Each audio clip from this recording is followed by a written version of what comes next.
Here's where you can go to change the default messaging receiving app or default SMS app on your Pixel phone with the latest Android 15. To get started, use the quick access, pull it down twice until you see this little settings toggle appear here. When you tap on that one time, you'll be taken to the main settings of your Pixel phone with the latest Android 15. Then you'll see apps right here.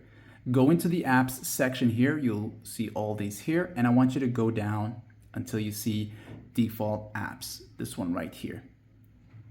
As you enter here, you'll see all the different types of default apps you can choose from and set. Once here, go down to the SMS section. Now that you're here, you will see different SMS apps that will appear here only if they are compatible. And if you wanted to get more, you can always go to the Play Store and get some more. So if you just got your phone and you're looking to change the default SMS app here, you'll want to go into the Play Store, make sure you're signed in to your Google account or your Play Store and install these apps that are compatible and they will appear here. Okay, so like and sub.